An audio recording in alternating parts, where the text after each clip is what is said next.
Last week, Microsoft announced a merger with Activision Blizzard. This week, they announced their earnings.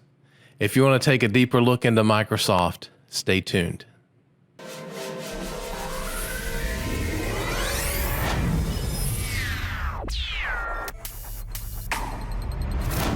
Hey everybody, Kevin Burgess again with yet another analysis. This week, we're going to look at Microsoft in depth. Microsoft is one of the largest companies in the world, and it could be trading for some pretty high multiples. So we're going to do an in-depth analysis on Microsoft today. There have been a lot of videos about the merger, so I'm going to touch on the merger but not spend a lot of time on it. There are other videos that do a really good job at that. We're going to look at Microsoft as a company. We're going to look at whether it has a compelling story. We're going to look at its capital allocation metrics, its financial metrics, and its valuation, and determine whether we want it in our portfolio or not. As you know, I'm not a financial advisor. Every portfolio is different, every person is different, and therefore you need to make up your own decisions about what you buy for your portfolio. I'm here today to help you walk through my journey with me. And my journey is based on personal freedom. It is about having enough passive income that I can live the life that I want to live and do the things that I want to do. So if that's the journey you want to be on, let's look at Microsoft and see if it can help us down that path. If you like analyses like this, give this video a thumbs up. And if you want to see more of them, subscribe to the channel and ring the bell and you'll get notifications as I post more videos. So with that, let's get started. Microsoft was founded in 1975 and is based in Redmond, Washington. Their mission is to enable people and businesses throughout the world to realize their full potential by creating technology that transforms the way people work, play, and communicate. They develop and market software, services, and hardware devices that deliver new opportunities, greater convenience, and enhanced value to people's lives.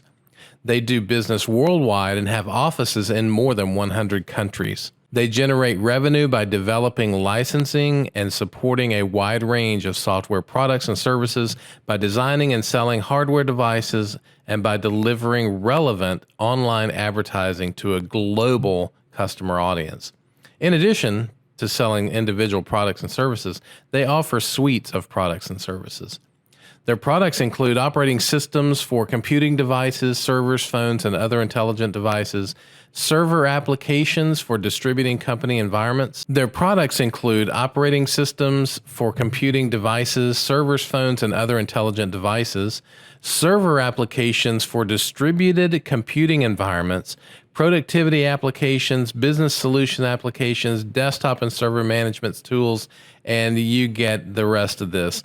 They also design and sell hardware devices such as Surface RT, Surface Pro, and the Xbox 360 gaming and entertainment console, which is a very popular gaming console. They offer cloud-based solutions that provide customers with software, services, content over the internet by way of sharing computing resources located on the centralized data centers. In their industry, we see that they are the largest by far. They are a company that's valued at over $2 trillion. Their closest competitor is Oracle, who looks to be around $200 billion.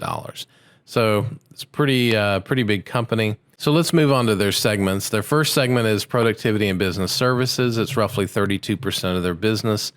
It consists of products and services around productivity, communication, and information services. The second segment is the intelligent cloud. It consists of public, private, and hybrid server products and cloud services. It includes the popular Azure. I've heard that said many different ways. Azure, Azure.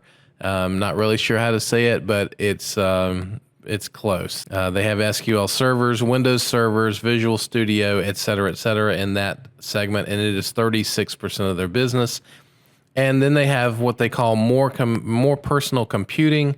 It is 32% of their business and consists of products and services that put customers at the center of the experience. So this is really more where their Windows devices, gaming, advertising business falls. In terms of competitive advantages, they have so many. They have powerful products. They have Office, they have Windows, they have Azure. They have high switching costs. So once people use their products, it's hard to move off of their products onto others. They have technological discoveries and patents, and they have tremendous economies of scale. Plus, they're moving. If you think about it, they're moving to subscription-based revenues, and so that's a pretty low-cost channel to run their products through. So things are looking pretty good from a margin perspective. So let's move forward to their risks. They have competition, obviously, and there is competition. They have litigation risk. They have operational risk. One of the things that you'll notice with Microsoft is that they have a tremendously high goodwill balance, and that comes from acquiring companies similar to Activision Blizzard. They have about $50 billion in goodwill. They spend a lot on R&D, and they have also cyber risks. Another risk is regulation, and we may see that in the Activision Blizzard merger as the FTC looks at this merger in terms of competition and whether they're going to allow it to happen. I'm not really sure if they will or not. It is a risk for the company. So let's look at their capital allocation. They have a dividend growth streak of 11 years. They have a dividend streak of 15 years, but they have a growth streak of 11 years. Their latest was 11%. Over the last 5 years, they've grown their dividend by 9%, and over the last 10 years, it's been 13%. So high single-digit to low double-digit increases in their dividend. That looks pretty appealing to me. Their dividend yield, however, is pretty low. It's at 0.82%. It's going to need to grow a lot to get up to where we want it to be. Shares outstanding. They do have buyback programs. They're not tremendous, but they do have them. So you can see that over the last 10 years, their shares have decreased. Not significantly, but to some extent.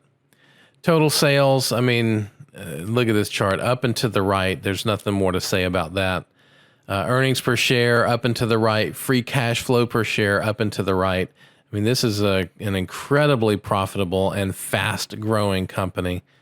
When we look at the earnings payout ratio, they're very low in the mid-20% range.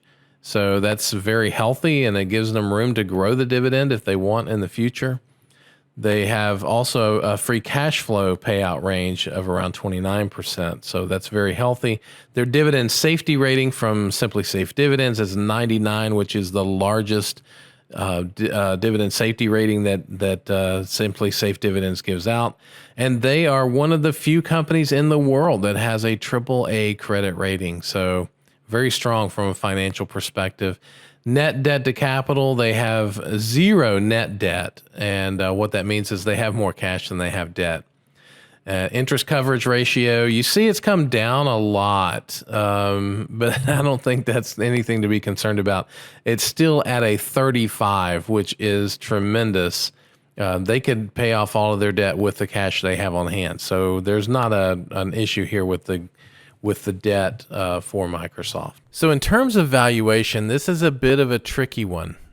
If we look at Morningstar's valuation, they value it with a fair value of $352 per share. That's pretty high. It's trading currently in the 290s.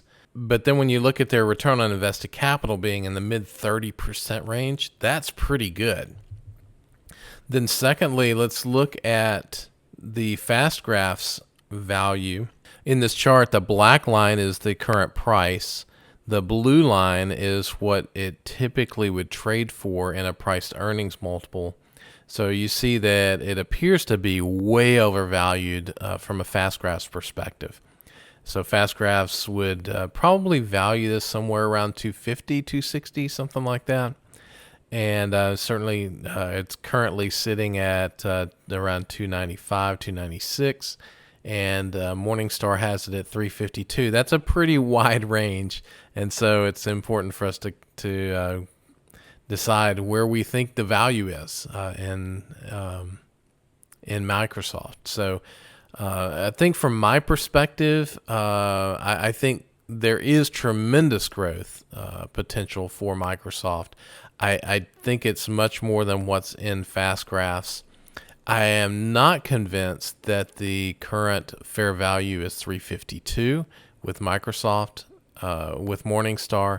So I'm going to split the difference, and I'm going to go with somewhere around a 290 price that I would feel comfortable adding shares into my portfolio. Let's look at price targets. Price targets for the next 12 months. According to Seeking Alpha, it says that they will achieve a price target of 373.64, 373. A high is 425. I don't know about that.